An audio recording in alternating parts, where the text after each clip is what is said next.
आज की ये कहानी मैलरी नाम की एक ऐसी लड़की के बारे में है जिसे कि अपने एक छोटे से गुनाह के चलते रिफॉर्म स्कूल में डाल दिया जाता है। लेकिन वो जगह रिफॉर्म स्कूल के नाम पर एक काली दुनिया होती है जहाँ पर कि मैलरी के साथ बहुत कुछ गलत होता है। जहाँ पर वो लड़की एक समय पर इतना टूट जाती है कि वो अपनी जान देने के बारे में सोचने लगती है।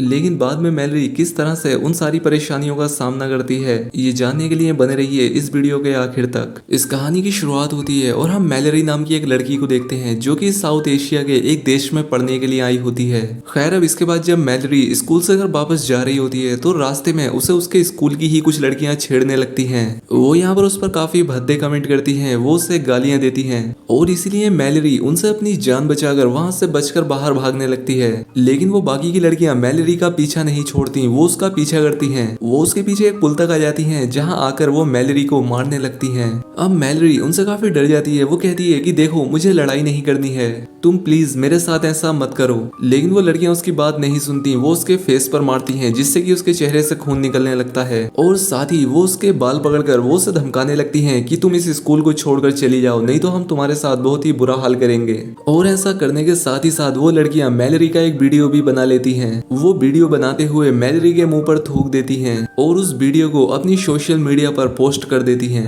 खैर, अब वो लड़कियां मैलरी के साथ काफी बुरा बर्ताव करने और उसे पीटने के बाद यहाँ से जाने लगती हैं। अब इस सबसे मैलरी को भी गुस्सा आ जाता है। वो पास ही में पड़ा एक पाइप उठाती है और उनमें से एक लड़की के सर को फोड़ देती है। तभी वहां पर एक आदमी आ जाता है जो कि मैलरी को रोक देता है। और अब इसके बारे में जब मैलरी के अंकल टॉम को पता लगता है तो वो उसे लेने के लिए यहाँ पर आता है। अब इसके बाद टॉम मैलरी को बताता है कि स्कूल वालों ने तुम्हारी इस हरकत की वजह से तुम्हें स्कूल से निकाल दिया है और अब हो सकता है कि शायद अब तुम्हें जेल में भी जाना पड़े। खैर, अब ये सारी बातें बताने के बाद टॉम वहां से बाहर चला जाता है। अब ये बातें सुनकर मैलरी काफी परेशान हो जाती है। उसे पास ही में रखी नींद की गोलियां दिखाई देती हैं। वो अब सुसाइड करने के बारे में सोचती है और वो बहुत सारी नींद की गोलियां खा लेती है जिसकी वजह से वो बेहोश हो जाती है। खैर, अब इसके बाद मैलरी को हॉस्पिटल में ले जाया जाता है और हॉस्पिटल में किसी तरह से डॉक्टर मैलरी की जान बचा लेते हैं। खैर, अब इसके बाद मैलरी के रिलेटिव उसके लॉयर से बात करते हैं जो कि उन्हें बताता है कि देखो, मैलरी की वजह से उस लड़की के सर पर बहुत ही गहरी चोट आई है और इसीलिए मैलरी को इसकी सजा काटनी ही पड़ेगी और इस सजा के तौर पर उसे 2 साल के लिए रिफॉर्म स्कूल में भेजा जाएगा जो कि एक तरह से अंडर एज लोगों का जेल होता है। खैर, अब इस बारे में फैसला हो जाने के बाद मैलरी का अंकल टॉम उसे रिफॉर्म स्कूल में छोड़ देता है। अब यहाँ आकर मैलरी रिफॉर्म स्कूल के वार्डन से मिलती है जो कि इस स्कूल की हेड होती है। खैर, अब टॉम मैलरी को यहाँ पर छोड़कर वापस चला जाता है।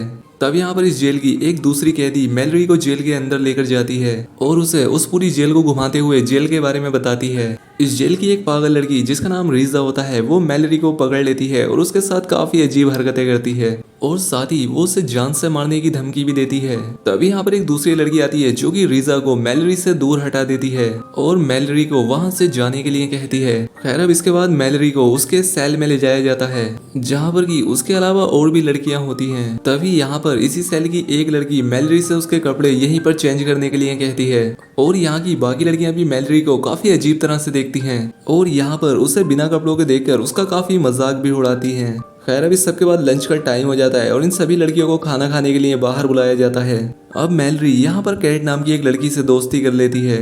कैट और मैलरी एक साथ बैठकर खाना खाने लगती हैं और यहाँ पर वो पागल लड़की रीजा अभी भी मैलरी को देख रही थी। अब यहाँ पर कैट मैलरी को बताती है कि इस पागल लड़की ने अपनी पूरी फैमिली का मर्डर कर दिया था। साथ ही उसे कैट यहाँ पर यह भी बताती है कि हर हफ्ते यहाँ पर लड़कियों के बीच में फाइट कराई जाती है और साथ ही उन लड़कियों पर काफी अच्छे खासे पैसे भी लगाए जाते हैं और ये जगह सिर्फ नाम से ही रिफॉर्म स्कूल है। यहाँ पर इस नाम के आड़ में बहुत सारे काले धंधे चलते हैं। साथ ही कैट मैलरी को बताती है कि तुम्हें भी इस फाइट में हिस्सा लेना होगा और अगर तुमने ऐसा नहीं किया तो ये लोग तुम्हें बहुत ज्यादा टॉर्चर करेंगे। अब इसीलिए मैलरी अपने अंकल को कॉल करके सब कुछ बताने वाली होती है जिस पर कैट उसे कहती है कि ऐसा कभी मत करना क्योंकि अगर तुमने ऐसा किया तो वो तुम दोनों को ही मारकर कहीं छुपा देंगे और किसी को पता भी नहीं लगेगा। मैलरी फिर भी टॉम को कॉल करती है और कहती है कि मुझे यहाँ पर नहीं रहना, मुझे जल्दी से यहाँ से बाहर निकालो। इतने में ही यहाँ पर एक गार्ड आ जाता है जो कि चिल्लाकर उसे फोन काटने को कहता है और मैलरी अपने अंकल को कुछ बता भी नहीं पाती। इसके बाद वार्डन मैलरी को मिलने के लिए बुलाती है और उसे कुछ पेपर्स पर साइन करने के लिए कहती है। लेकिन मैलरी कहती है कि मुझे ये लैंग्वेज समझ में नहीं आ रही है और आखिर मैं इन पेपर्स को पढ़े बिना साइन कैसे कर सकती हूँ। जिस पर वार्डन उससे कहती है कि देखो, अगर तुम इन पेपर्स पर साइन नहीं करोगी तो तुम्हें यहाँ पर ज्यादा समय तक रहना पड़ सकता है। अब उसकी ये बात सुनकर मैलरी उन पेपर्स पर साइन साइन कर देती है। अब अगले दिन मैलरी को बताया जाता है कि अगर उसे यहाँ पर रहना है तो उसे कुछ काम भी करना पड़ेगा। इसीलिए मैलरी जमीन पर सफाई करने का काम करने लगती है। लेकिन तभी वहाँ पर रीजा पहुंच जाती है और उसे परेशान करने लगती है और उससे कहती है कि मुझे तुम्हारे साथ सोना है, तुम मुझे बहुत ज्यादा अच्छी लगती हो। जिस पर मैलरी उसे वहां से जाने के लिए कहती है और इसलिए रीजा उसके सर पर जोर से मार देती है। कुछ देर के बाद मैलरी नहाने के लिए चली जाती है। अब वहां के बाथरूम में दरवाजा भी नहीं होता, इसलिए उसे ऐसे ही नहाना पड़ता है।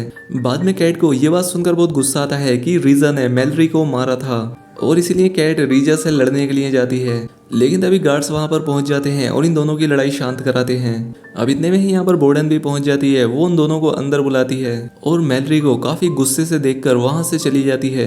अब इसके बाद रात में मैलरी अपने सेल में सोई हुई होती है। अब इतने में ही कैट को मार पीट कर और उसका रेप करने के बाद गार्ड उसे उसके सेल में लेकर आते हैं और साथ ही यहाँ पर बोर्डन मैलरी से ये भी कहती है कि अगर तुमने ये बात किसी को बताई तो मैं तुम्हें जान से मार दूंगी। इसके बाद बोर्डन मैलरी की एक दूसरी लड़की से लड़ाई कराती है जिससे कि मैलरी हार जाती है और उसे काफी चोट आ जाती है। यहाँ पर बोर्डन उससे कहकर जाती है कि 2 हफ्तों के बाद तुम्हें भी फाइट करनी होगी और इसलिए तुम अभी से ही तैयारी करना शुरू कर दो। अब इसके बाद मैलरी उसी लड़की के पास जाती है जिसने की मूवी की शुरुआत में उसे लीजा से बचाया था और इस लड़की से गार्ड्स और बाकी की सभी लड़कियां काफी डरते थे और इस लड़की का नाम सुचिन था।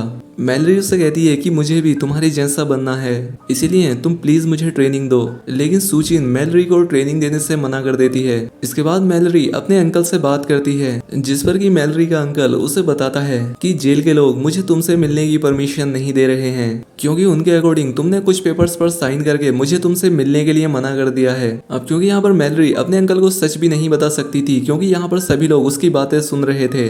अब इसके बाद मैलरी को दूसरी जगह पर ले जाकर जबरदस्ती उसके कपड़े उतरवाए जाते हैं और तभी वहां पर बोर्डन और भी गार्ड्स को लेकर आ जाती है और उन सभी गार्ड्स को मैलरी का रेप करने के लिए कहती है। वार्डन से कहती है कि तुम्हारे फादर के पास बहुत सारे पैसे हैं लेकिन वो अपने पैसे तुम्हें नहीं देना चाहते और इसीलिए वार्डन मैलरी का रेप कराती है और उससे कहती है कि अगर तुम्हारे फादर पैसे नहीं देते हैं तो ये सब तुम्हारे साथ हर हफ्ते होगा।